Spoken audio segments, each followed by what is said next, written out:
On November 26, 1998, during a calm Thanksgiving evening at the Patton home, there was an underlying sense of tension. Melissa, the youngest daughter of Norma and Carl, called to wish her parents a happy Thanksgiving.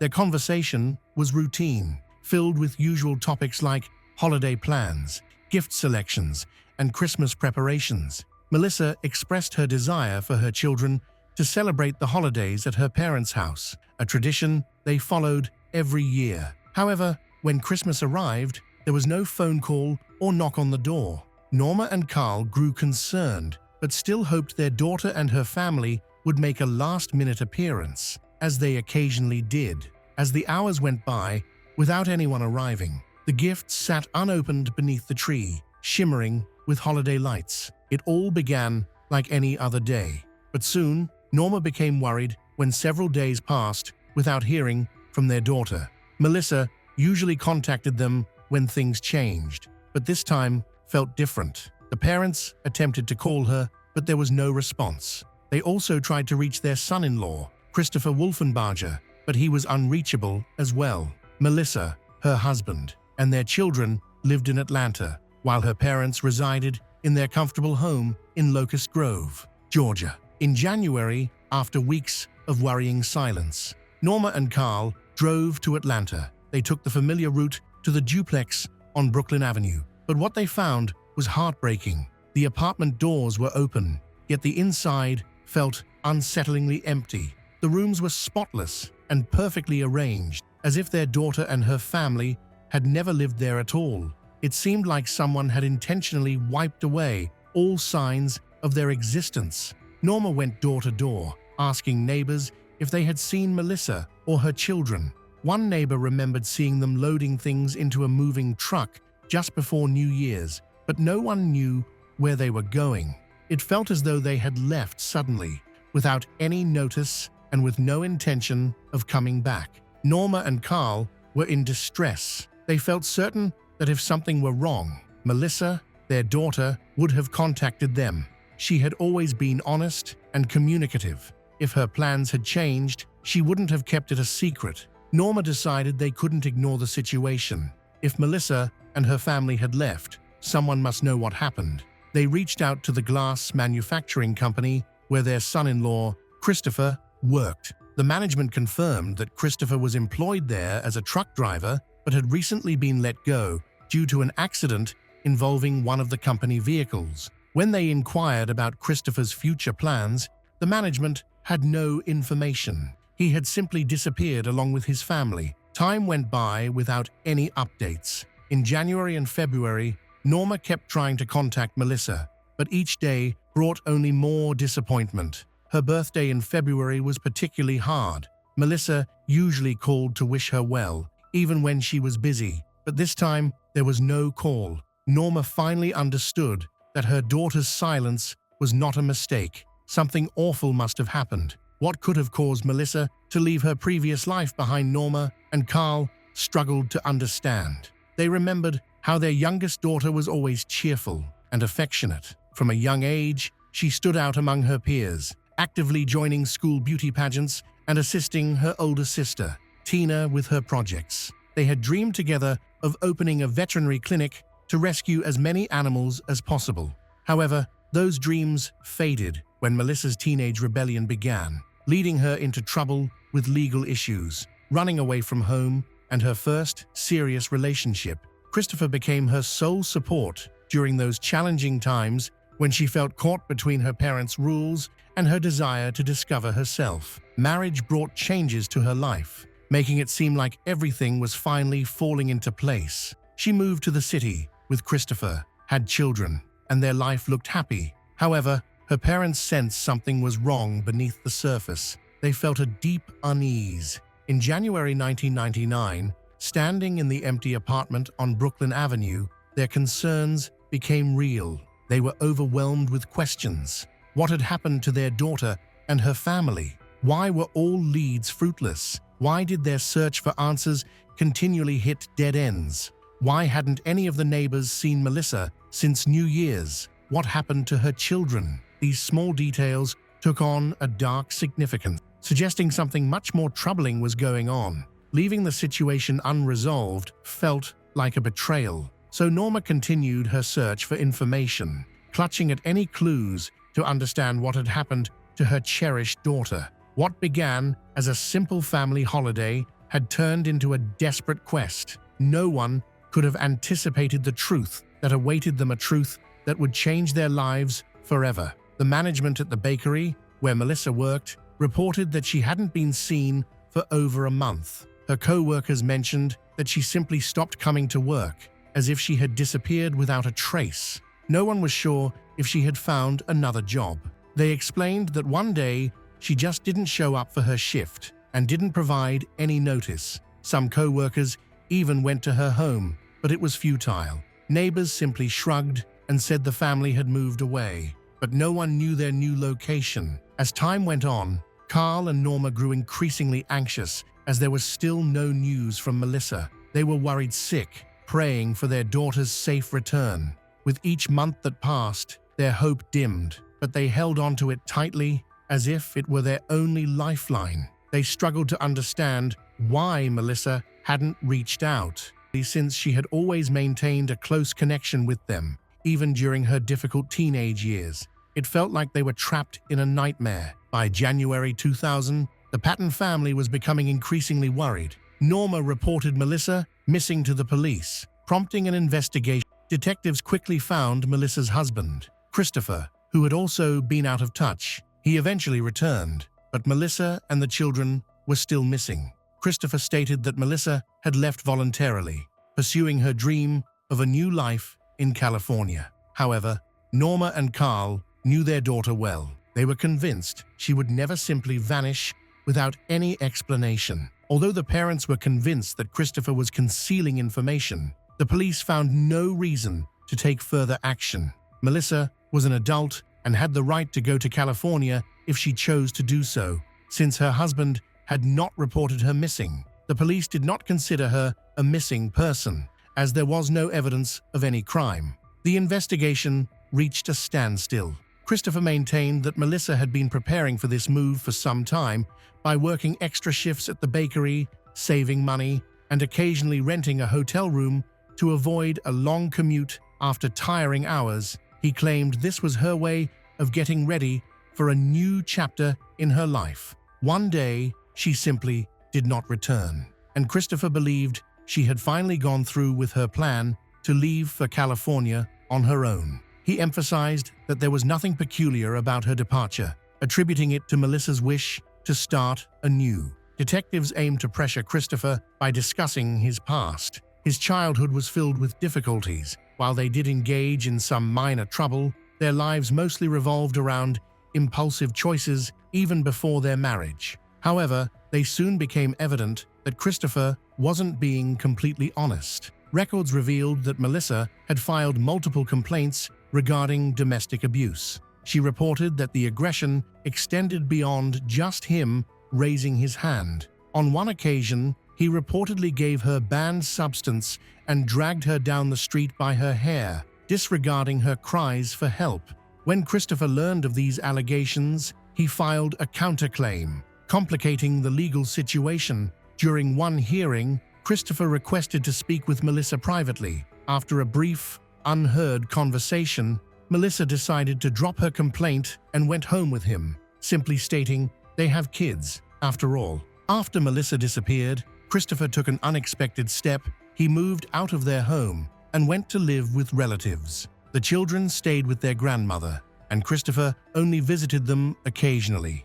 It seemed as though he was trying to distance himself from his past life. The children quickly adapted to life without their mother and only thought of their father when he showed up at the grandmother's house. Norma Patton had never liked Christopher. She believed he was the reason Melissa left home just after finishing high school.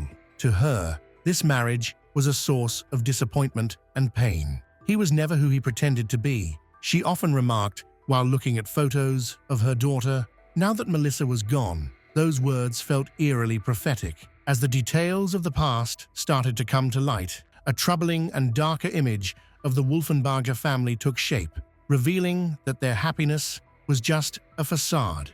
Tina Patton shared a memory with detectives about noticing a bruise on Melissa's neck that looked like a handprint. Melissa broke down in tears and pleaded with Tina not to tell anyone.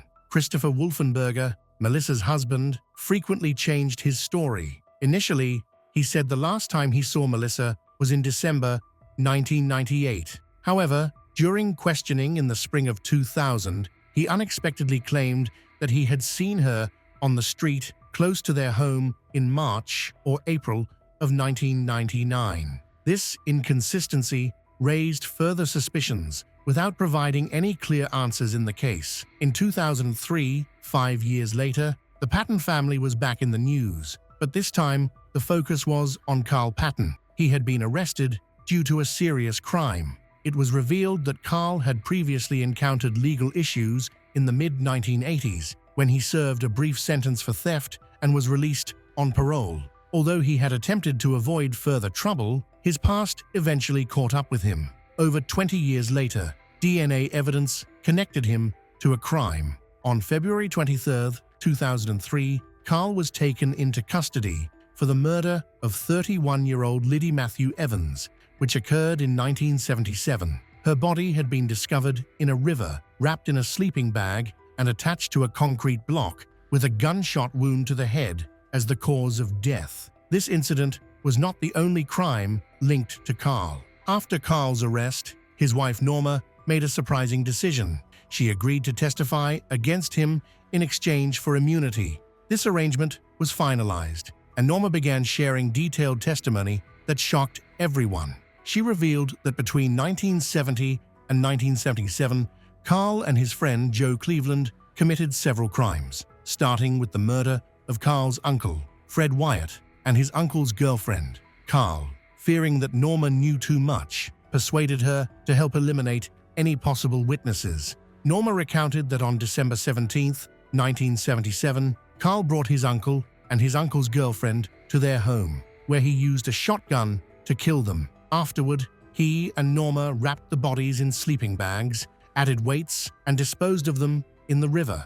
Norma cleaned the house and removed the blood, while Carl burned the blood-stained couch in the backyard. However, they did not clean the trunk of their van, which had bloodstains. When investigators discovered blood in the trunk that matched the victim's blood type, Carl and Norma were questioned, but there wasn't enough evidence to charge them at that time. It wasn't until 25 years later, when DNA testing confirmed Carl's involvement, that he was arrested on February 23, 2003. After Carl's arrest, rumors started to spread regarding his possible involvement in Melissa's disappearance. Some people speculated that Melissa could have been harmed by her father, fearing that family members might speak out. However, there was no solid evidence to back this claim. Carl strongly denied any wrongdoing, stating he would never harm his daughter. He only dealt with those who threatened his family. Yet many sensed an unsettling truth behind his words. The doubts about Carl weren't limited to Melissa's case. There were also whispers of his connections to criminal organizations in the southern U.S. dating back to the 1960s. He had gained a reputation as a ruthless shooter, despite consistently denying any involvement in illegal activities. In 2003, while investigating the death of Fred Wyatt, his partner Norma disclosed that Carl was motivated by greed. Fred's official marriage meant that his wife would receive an insurance payout, and she had enlisted Carl to deal with her cheating husband. After 25 years, Carl Patton was finally arrested and convicted, but that was not enough. When the news about the reopened Melissa Wolfenberger case appeared in the newspapers, a forensic expert contacted Sergeant Raymond Layton to inform him that they had been holding unidentified remains at their facility for 4 years. These remains were body parts discovered in different months of 1999, specifically in the area where Melissa's family lived. Back in 1999, when Melissa had been missing for 5 months, on April 29, 1999, authorities from the Atlanta Police Department found a severed human head in a black garbage bag on Avon Avenue Street near Hartford Street. According to Sergeant Layton, the gruesome discovery was made near the glass manufacturing company where her husband, Christopher Wolfenbarger worked and where he had been fired after being suspected of stealing a hacksaw. Patton Layton said, on June 3, 1999, several dismembered human body parts were found in black garbage bags in a wooded area between Hartford Place and Avon Avenue. The body parts found included legs, arms, and feet, but the torso was never located. At that time, the remains were still unidentified. Melissa Wolfenbarger was still missing. However, her mother, Norma, said she knew it was only a matter of time before the remains would be identified as her daughter's. Therefore, she continued to watch the news every day for 4 years. It took years for the remains found on Avon Avenue to be identified as Melissa's. Carl Patton, Melissa's father, learned the heartbreaking news while he was in prison. He was overwhelmed with grief upon finding out that his daughter's dismembered remains had been discovered shortly after her disappearance, but had not yet been identified. The most devastating part for him was that DNA testing, which could have clarified what happened to Melissa, was not done until almost 4 years after his arrest. This delay resulted in lost time and crucial evidence that could have helped solve the case much earlier. Forensic analysis showed that Melissa's neck had been cut with a saw, and her skull had been bleached. This led experts to initially think the remains were male. The bleach also hindered the ability to tell if the injuries happened before or after her death. Her head and limbs were placed in trash bags and discarded along busy roads, complicating efforts to track the suspect's vehicle. The exact time and cause of death are still unknown, as her torso was never located. Christopher was questioned again after his wife's identity was confirmed. He told investigators that he had been cooperative from the beginning and provided all the information he had years ago.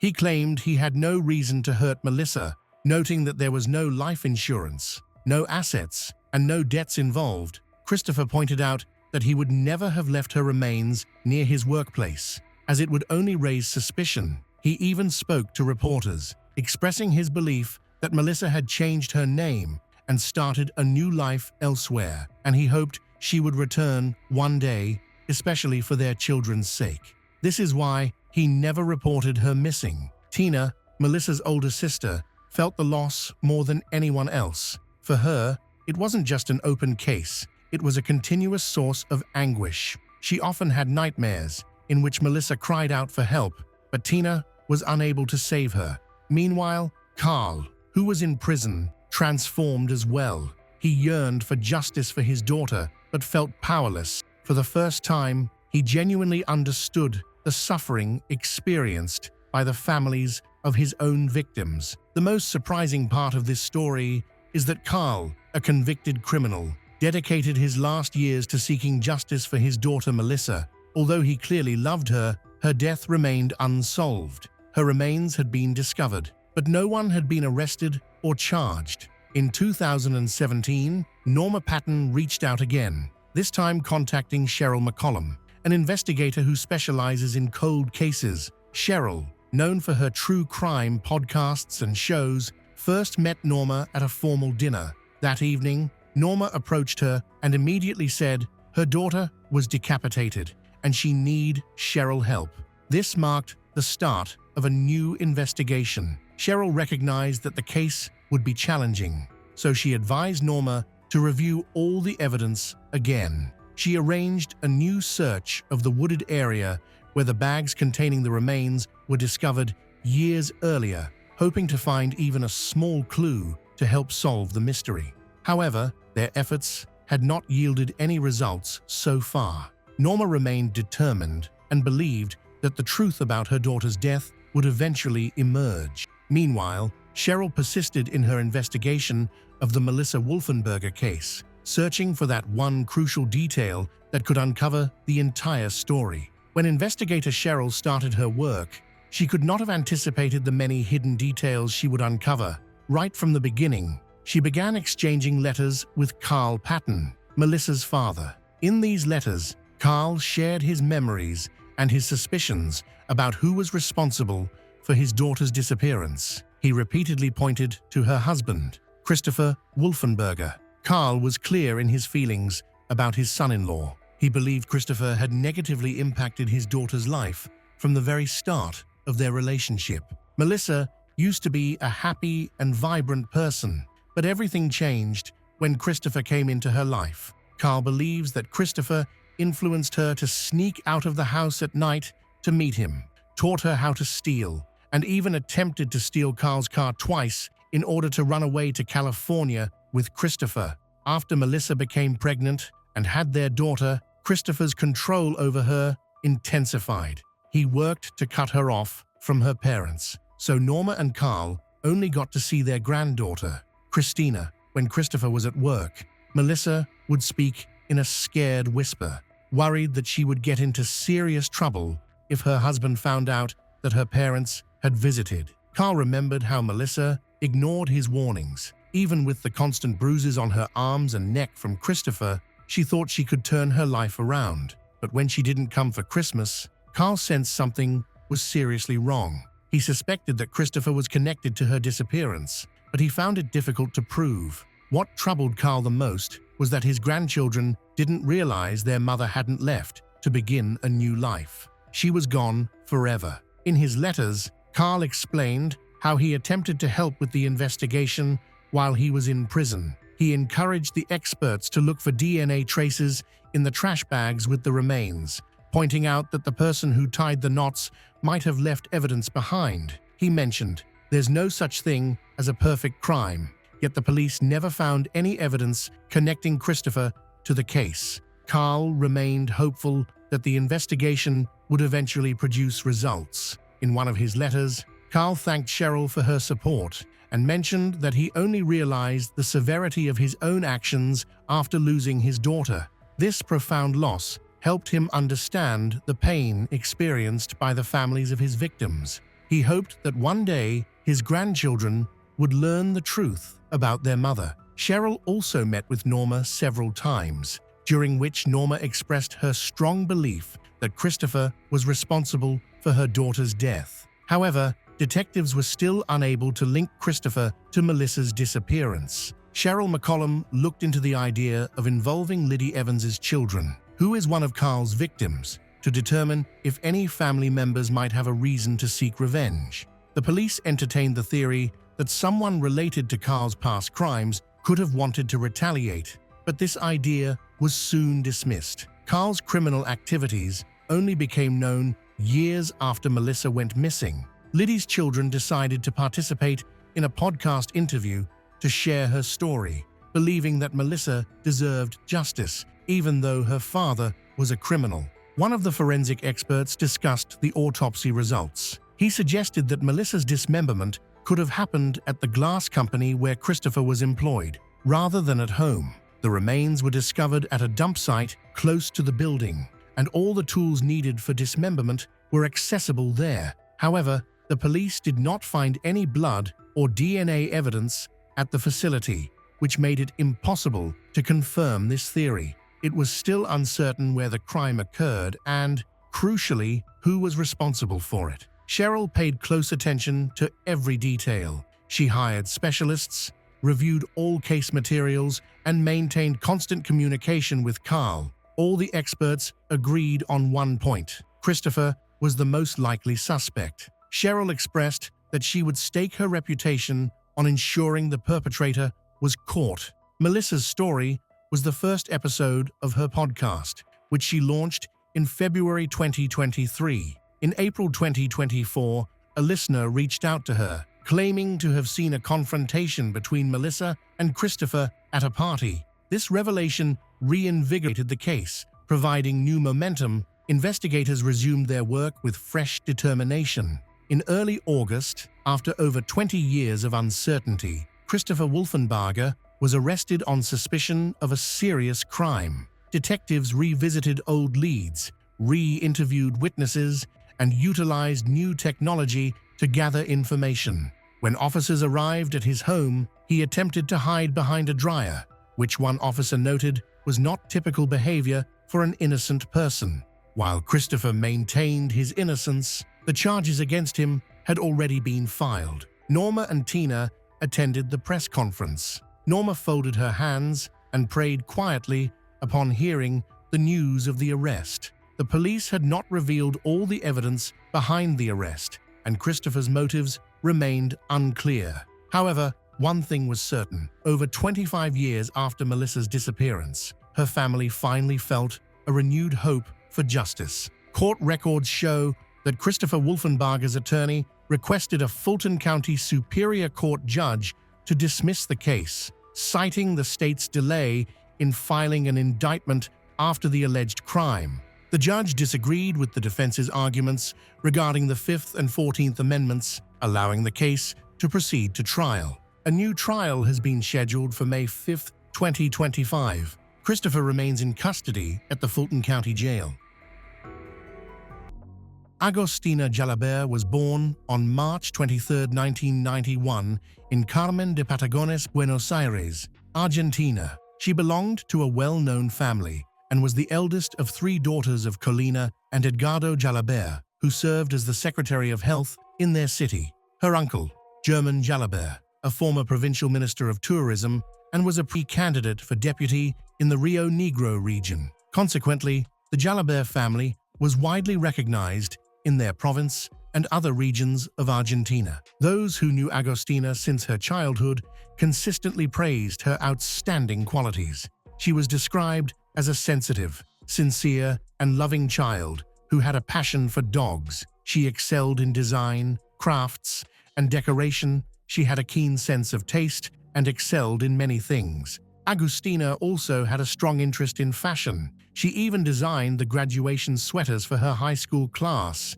She loved dressing up, and during her teenage years, her friends often gathered in the garage of her house for pre-dance parties. She would try to introduce her different groups of friends to each other, always striving to connect people. Those close to her described her as sociable and an excellent hostess. Agostina enjoyed baking and cooking, and she was skilled at it. With a curious nature, when something piqued her interest, she pursued it. After completing her secondary education, she initially enrolled in architecture but later abandoned it. During that time, she focused her energy on fashion design and studied it for a while, but she ultimately changed her direction. Nevertheless, she was a successful young woman who used her knowledge to chase her dreams. She even started her own clothing brand, worked as a model, and was building her career. At some point in her adult life, Agostina's path crossed with Juan Reverter, with whom she began a relationship that seemed to be going well. Little is known about Juan's life, and even the names of his parents have not been disclosed. The only accessible information about Juan is his LinkedIn profile, which promotes him as a software engineer and a graduate of the National Technological University in Argentina. Interestingly, a search at the university did not reveal him as a graduate. Instead, a resolution from the university's Superior Council in 2017 stated that he had not passed 2 subjects during the periods of 2008 and 2009, which led to him losing his status as a regular student in the field of information systems engineering. Agostina and Juan's relationship began during the global issue and was characterized by ups and downs. According to some of her family members, he exhibited psychological violence towards her and was controlling. However, the situation escalated in the summer of 2021, marked by more serious conflicts and violence perpetrated by Juan against Agostina. Her father shared that she was deeply affected by the relationship, but with the support of her family, she was able to rebuild her life and had no contact with him for a whole year. In September 2022, Agostina made the decision to move to Mexico, specifically to the beautiful beach town of Playa del Carmen in the Riviera Maya, to advance her modeling career. She rented an apartment and left her comfort zone in Argentina, creating some distance from Juan. In Mexico, Agostina worked as a hostess and engaged in modeling opportunities. Her dream was to travel the world while pursuing her modeling aspirations. She loved Playa del Carmen and felt genuinely happy there, quickly finding work and thriving. She built many friendships and had the support of a childhood friend who lived nearby, so she didn't feel alone. Additionally, she brought her dog, Bruna, along for emotional support. Agostina loved traveling, which was clear from her social media posts. She had visited amazing places like Brazil, New Zealand, China, and several European capitals such as Madrid, Paris, London, and Brussels, sharing her experiences with her 16,000 Instagram followers. She planned to move to Europe in the future. Meanwhile, her 21-year-old sister Candela came to spend the summer in Playa del Carmen to enjoy the beautiful beaches and be near Agostina. They chose to share Agostina's two-bedroom apartment to stay comfortable. At the end of December, Agostina's ex-boyfriend Juan returned to her life for the holidays. They reconciled, and he began living with both Agostina and her sister, Candela. Candela was never comfortable with the idea of sharing their home with her sister's boyfriend, but things moved quickly, and soon he was staying in Agostina's room. In recent talks with her family, Agostina revealed that they had decided to get back together and that they planned to move to Spain. However, their relationship never seemed to maintain peace for long. On Thursday, February 16th, a serious argument broke out after Agostina discovered that her partner had been unfaithful. The tension in the apartment was high. The following day, February 17th, 2023, Candela left her sister alone with Juan. When Candela returned the next morning at 7 a.m., she found the door to her sister's apartment locked. She asked the building's doorman if there was a way to get inside. They informed her that they had heard screams and a fight coming from the apartment during the night, prompting the police to be called twice due to complaints from neighbors. Candela returned to the apartment and tried to enter using the access code, but it didn't work. The door was locked from the inside, so she knocked. After several attempts, Juan Reverter eventually answered the door and claimed that Agostina was sleeping. While Agostina and Candela were arguing, Agostina's small dog started barking. The dog, Bruna, led her to the bathroom, and there they found Agostina hanging from the towel rack, sitting or half-sitting, 3 feet off the floor with many bruises. They quickly untied her and brought her to the living room to administer CPR, but it was too late. Agostina was already dead. Candela then called the police. Forensic experts arrived to investigate the scene and took the body to the morgue, where an autopsy was conducted. The case was originally ruled to end one's own life and marked as closed. However, the Jalabert family believed that Agostina's death was actually a murder by her boyfriend, and they had valid reasons for this suspicion. In late February, Edgardo sent a letter to the Foreign Ministry. This letter, which reached the Minister of Foreign Affairs, urged Mexican authorities to take action and highlighted the family's feelings of helplessness regarding their daughter's death. Edgardo pointed out that the investigation was poorly conducted. Basic protocols were not followed. The boyfriend was not arrested. His phone was not seized. Toxicology tests were not performed, and no injuries were examined. Additionally, the family struggled to access the case details, despite the Argentine consulate's attempts to obtain records of the proceedings. These efforts were unsuccessful. Edgardo noted that the Foreign Ministry is required to investigate and address violence against women and to ensure the family receives clarity about Agostina's death. In this case, the ministry's involvement is crucial because, under the current investigation conditions in Mexico, Juan is free to act. Since Juan's legal status is not at risk, he is viewed as a person of interest rather than a fugitive. It's important to remember that both Agostina and Juan are Argentine citizens, and the Foreign Ministry must safeguard the rights of both, even if it turns out that Juan committed the crime alleged by Agostina's family. Colina, Agostina's mother, launched a media campaign to seek justice and pressure Mexican authorities. She spoke out about the abusive relationship between her daughter and her partner. In a televised interview, Colina claimed that Agostina was killed by her boyfriend and detailed how her daughter had been tortured, abused, and beaten, including receiving blows to the head before her death. Colina believed that he had faked the incident, making it look like Agostina hanged herself with a towel rack. She noted that Agostina had been dressed and ready to go out when Candela found her. According to Colina, no one who is considering end one's own life would take the time to get dressed. Colina recalled that Juan had a violent past. During a press conference shared on social media, she disclosed that Juan and Agostina had been facing ongoing issues that they had kept hidden. She expressed that she never trusted him and mentioned that 2 years earlier they had to rescue Agostina from the apartment she shared with Juan after he physically assaulted her. Carolina emphasized that if they hadn't intervened that day, her daughter might have lost her life. Following that incident, Agostina decided not to report it, and her parents chose to respect her choice, even though they felt it was important to report such events to the authorities. The impact of not taking action at that time was felt 2 years later in Mexico.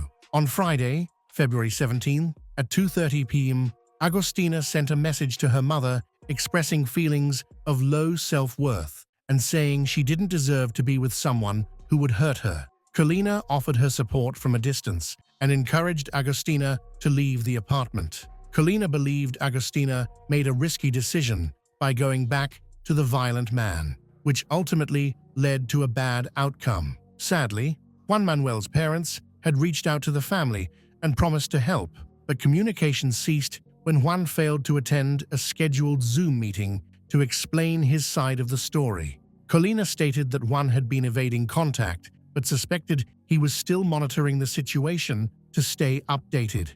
She thought he would have shared his perspective if he had nothing to hide. Angry and frustrated, she claimed that Juan's parents were responsible for hiding what she saw as a monstrous act. On March 8th, International Women's Day, marches took place in Mexico and Argentina, demanding justice for Agostina. This intensified pressure on the Mexican prosecutor's office, which then announced an investigation into the death of the Argentine model as a potential femicide. The decision was influenced by the autopsy report, which revealed signs of head and facial injuries, multiple cuts on the body, and bruises indicating possible abuse. A forensic expert hired by the Jalabert family reviewed the official report and pointed out various signs of violence, including punch marks on the mouth and a significant head injury. The expert also noted cuts on several parts of the body, internal and external bruises, suggesting recent non-consensual abuse activity. Unfortunately, the only evidence available is this forensic report, because the Mexican authorities cremated Agostina's body shortly after classifying the case as a end one's own life. After the protests on International Women's Day, the Mexican justice system announced that it has reclassified the case. The family's lawyer confirmed that the case has been transferred to a specialized unit that deals with such matters.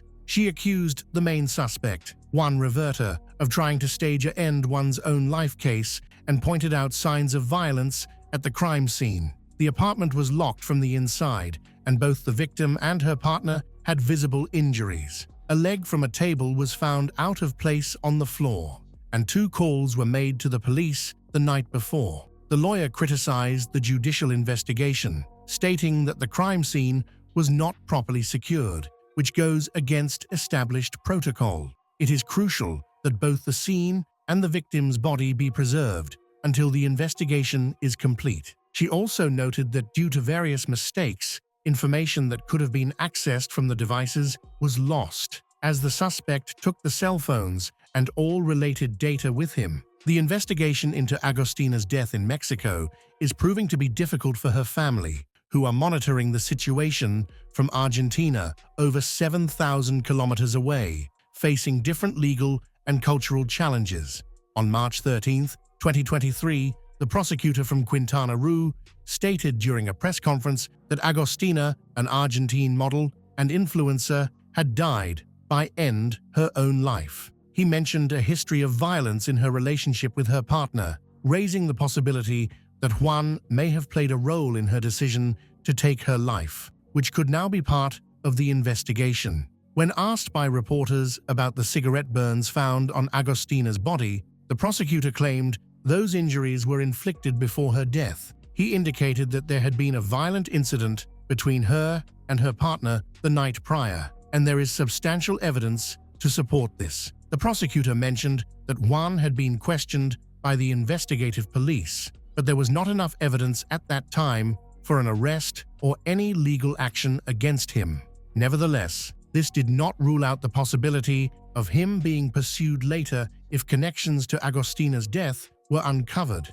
Edgardo, Agostina's father, argued for a change in how the case was classified, stating that their lawyer had found several pieces of evidence that warranted classifying it as femicide. German, the victim's uncle, noted that the Attorney General was pushing the end-her-own-life theory because recognizing the evidence suggesting femicide would mean admitting to their shortcomings. He felt that the prosecution had acted carelessly and too quickly in the investigation's early phases, resulting in important evidence being lost. A journalist mentioned that the prosecutor's office would need to interview the boyfriend as part of the investigation, especially if the case leads to an end-her-own-life. This means he will be required to provide statements to help clarify the situation.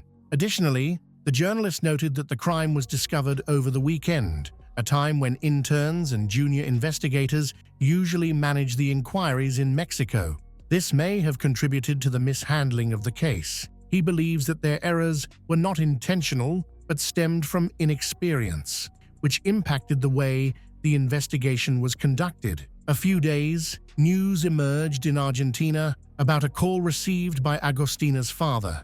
Edgardo, a prosecutor from Quintana Roo, reached out to him at the request of the state prosecutor's office. They wanted to discuss the situation with the family. The caller expressed that the system wished to apologize for what had occurred. They assured that if Agostina's boyfriend was found responsible, they would pursue legal action, emphasizing that there was no intention to conceal anything by the prosecutor's office. They also stated that if any public official from the prosecutor's office was found accountable, appropriate actions would be taken. Additionally, the caller mentioned that they would arrange a meeting with the general prosecutor and a team of experts to show Edgardo the evidence they had. They clarified that the general prosecutor had directed other state agencies in Mexico to re-evaluate the autopsy as well. The latest update was provided at the end of March, just a few days before the one-month anniversary of Agostina's death.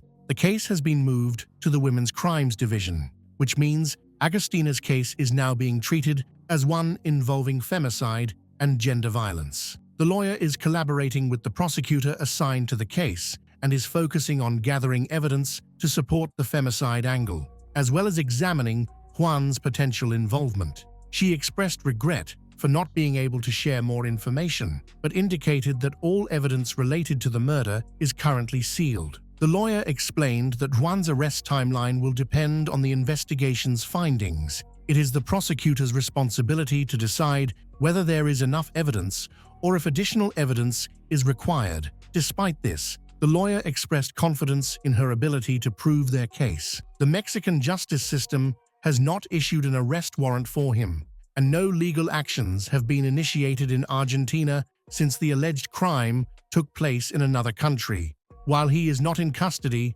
he has kept a low profile and has not confronted the family of the girlfriend he reportedly loved and lived with until her death. This case is still being developed, and since it is at an early stage, many processes are being carried out privately and out of the public eye. The prosecutor's office, which is investigating the suspected femicide, has issued a document to find Juan Reverter. This order, issued on June 7, 2023, by the Specialized Prosecutor's Office, focused on femicide cases, aims to search for and locate Juan and ask him to come in for questioning without taking away his freedom. The goal is to conduct a more thorough interview to gather additional information and meet the requirements set by the authorities.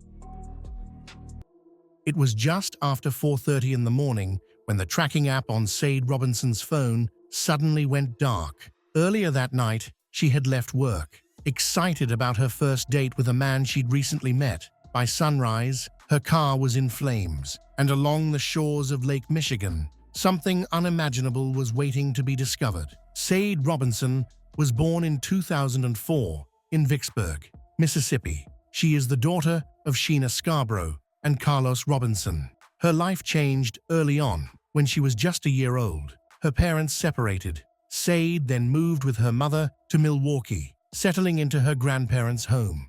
This city would become the backdrop of her formative years and the place where her vibrant personality began to bloom. From the start, Sade stood out. She was curious, energetic, and always eager to learn about the world around her. She approached every activity, from soccer to Girl Scouts, with great enthusiasm. These early experiences not only allowed her to shine, but also helped shape her natural skills in leadership, teamwork, and discipline. Though Sade's father lived in Florida, she maintained a close bond with him. Frequent visits between states became a routine part of her life, and through them, she developed a rare sense of independence and responsibility at a young age. As she grew older, Sade's passions began to take clearer form.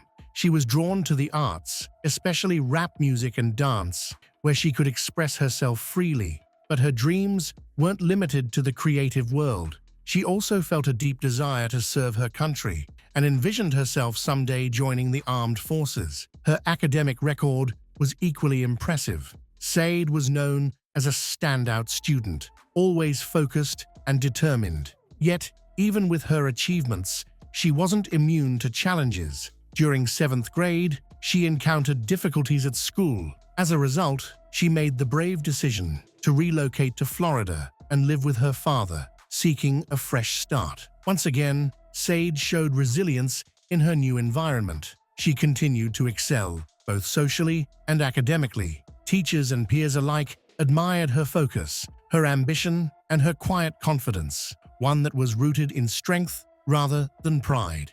In 2019, after spending several years in Florida, she returned to Milwaukee to live with her mother. When her final year of high school arrived in 2021, Sade poured herself into her studies, managing to graduate an entire semester early, yet another example of her unwavering determination. By 2024, at just 19 years old, Sade Robinson embodied a rare blend of discipline, ambition, and independence. She was pursuing a degree in art at Milwaukee Area Technical College, balancing her education with 2 full-time jobs. But her ambitions didn't stop there. She had already set her sights on a future in criminal law. Through sheer effort and careful, Sade was able to accomplish a major milestone. She bought her own car. It was more than just a vehicle. It represented her growing independence. Not long after, she moved out of her mother's home and rented her very own apartment. She balanced 2 demanding jobs to support herself.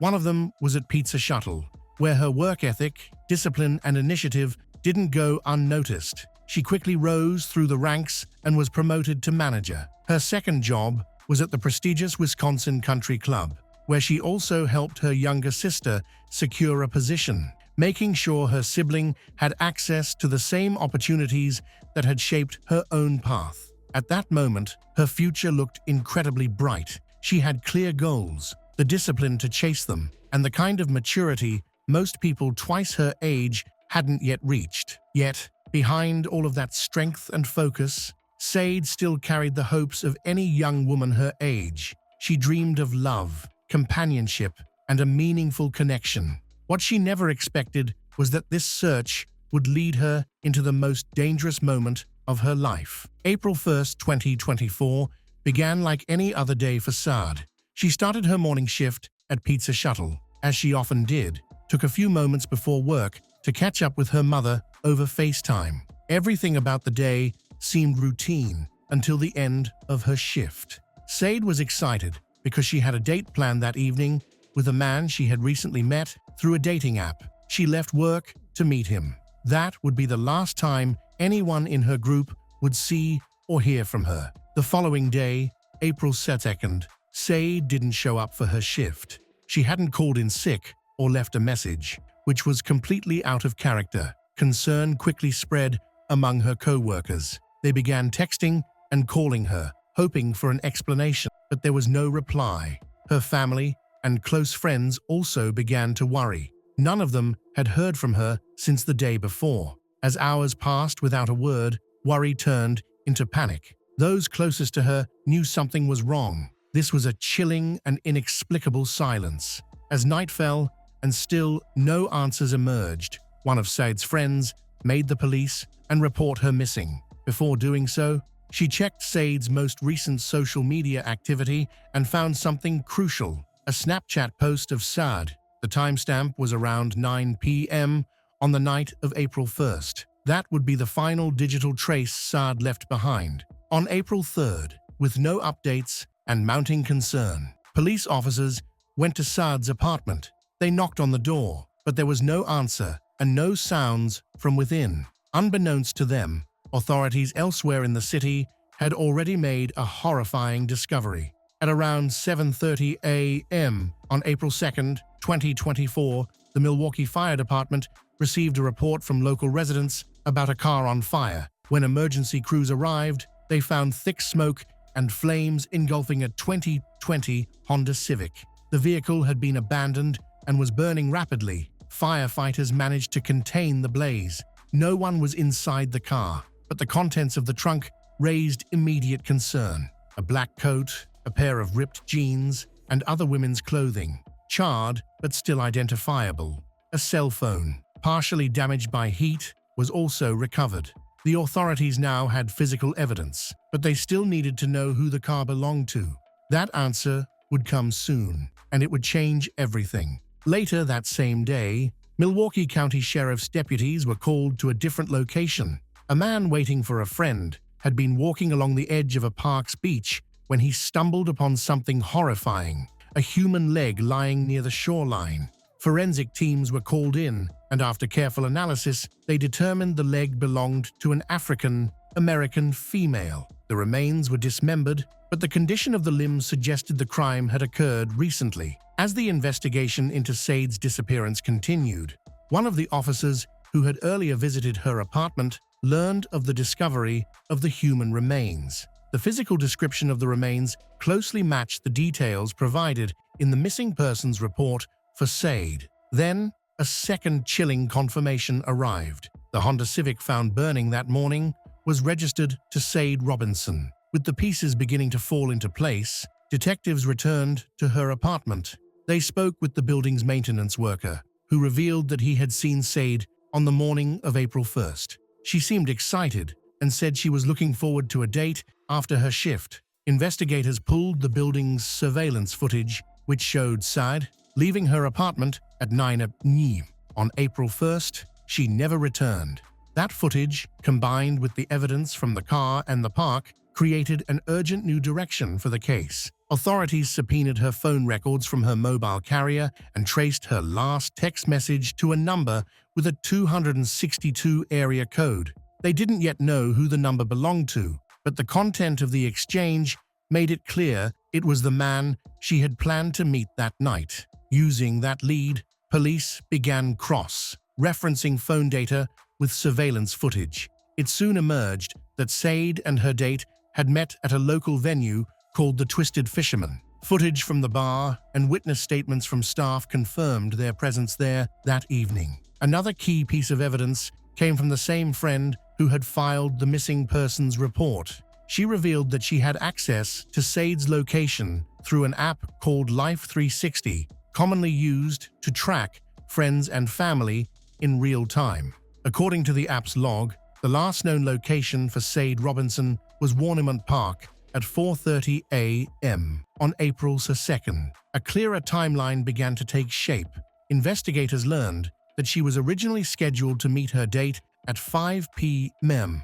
on April 1st at a place called Brad House. However, at the last minute, the man changed the location to a different venue, Twisted Fisherman, a bar where he had previously worked. He claimed he needed to stop by to pick up some paperwork. Said had no objection. At 5:20 p.m., she arrived at Twisted Fisherman. He was already there, waiting at the bar. The two sat side by side, ordered drinks and food, and chatted casually as the evening unfolded. Just over an hour later, they left the bar together, got into Said's car, and drove to a second location, Duke's, another bar. They spent roughly 3 hours at Duke's before heading to a residential neighborhood in southwestern Milwaukee, where they remained for several more hours. At some point in the early morning hours of April 2nd, Said's phone showed movement again, this time heading toward Warnemont Park. At 4:35,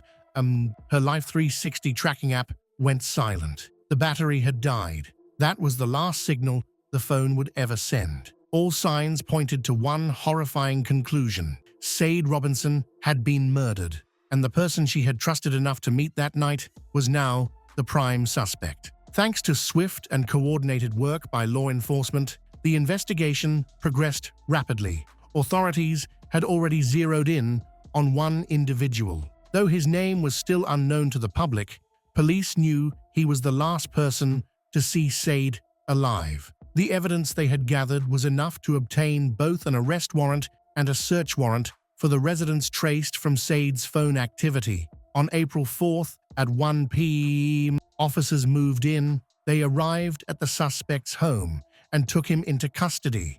His identity was finally confirmed. Maxwell Anderson, a 33-year-old man and the son of a well-known businessman in the region. Following his arrest, disturbing details about his background began to emerge. Throughout his life, Anderson had exhibited a pattern of problematic behavior. His own father had once tried to help him by giving him a position in the family business, but eventually fired him, stating that he was unfit for the job.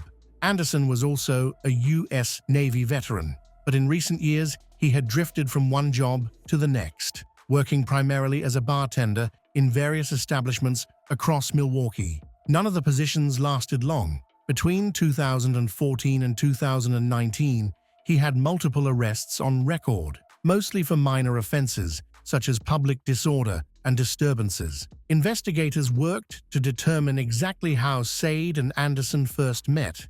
The initial assumption was that they had connected through a dating app, but another theory surfaced. They may have crossed paths in person at one of the bars where Anderson had worked, locations that Said and her friends were known to frequent. Following the arrest of Maxwell Anderson, detectives launched an extensive search of his residence. What they found inside confirmed their worst fears.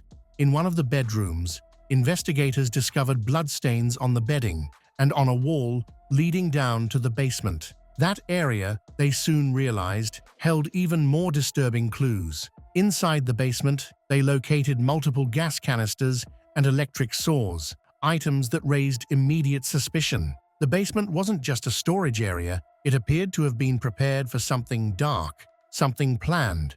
The space, now a central point in the investigation, suggested that the crime against Said had been both premeditated and executed with chilling precision. The search for evidence did not stop there. On April 6th, just days after the house search, investigators returned to the area where Said's burned car had been discovered. Just 1 block away, they made another gruesome find: a human foot. The skin tone, size, and pink nail polish matched the severed leg recovered earlier. It belonged to Said. Meanwhile, detectives continued to comb through surveillance footage near the scene of the car fire. It was here they uncovered a critical piece of evidence. Security cameras captured Maxwell Anderson stepping out of Said's Honda Civic moments before setting it ablaze. Several bystanders in the area at the time later identified him as the man responsible. After starting the fire, Anderson was seen calmly walking away